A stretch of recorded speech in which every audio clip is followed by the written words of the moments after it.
क्या रेखा तलत हुसैन से शादी करना चाहती थीं? रेखा पाकिस्तानी अदाकार का पीछा क्यों करती थीं? पाकिस्तान के लेजेंड अदाकार तलत हुसैन भारत में अपनी अदाकारी के जलवे दिखा चुके हैं। उन्होंने बॉलीवुड फिल्म सौतन की बेटी में अहम किरदार अदा किया था। 1989 में रिलीज होने वाली इस फिल्म में जितेंद्र, रेखा और जिया प्रादा ने मरकजी किरदार अदा किए थे। अदाकार तलत हुसैन ने एक इंटरव्यू के दौरान इंकशाफ किया था कि कैसे भारतीय अदाकारा रेखा उनके करीब आने की कोशिश कर रही थी, यहाँ तक कि वो उनका पीछा करने लगी थी। दौरान इंटरव्यू तलत हुसैन ने इस वाकये से पर्दा उठा दिया।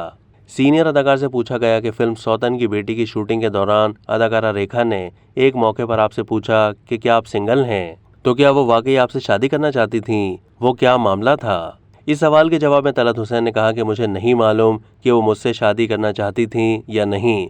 उन्होंने कहा कि दरअसल फिल्म की सौतन की बेटी में मेरा किरदार एडवोकेट का था।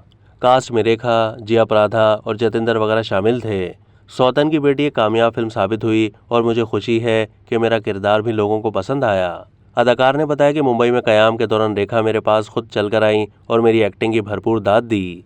तलत हुसैन ने रेखा के हवाले से बताया कि हालांकि उन्हें मालूम था कि मैं शादीशुदा हूँ, लेकिन फिर भी उन्होंने बहुत ही तमीज़ से मेरा पीछा किया। हाँ, अलबत्ता जब मैंने उनकी तरफ से कुछ ज़्यादा इल्तिफ़ात नोटिस किया तो आहिस्ता आहिस्ता पीछा छुड़ाना ही आफियत जानी। तलत हुसैन के मुताबिक भारत में काम करने के 6 महीने के बाद ही एक प्रोड्यूसर ने उन्हें ऑफ़र की थी, लेकिन उन्होंने इनकार कर दिया था। सीनियर अदाकार ने भारतीय प्रोड्यूसर की पेशकश मुस्तरद करने की वजह बताते हुए कहा कि क्योंकि उस वक्त मुझे जर्मनी से एक अच्छी फिल्म की ऑफ़र आ गई थी। फिर मैं पीटीवी के मुख्तलिफ सीरियल्स के अलावा डायरेक्शन में भी मसरूफ़ था और अपने ड्रामे डायरेक्ट कर रहा था।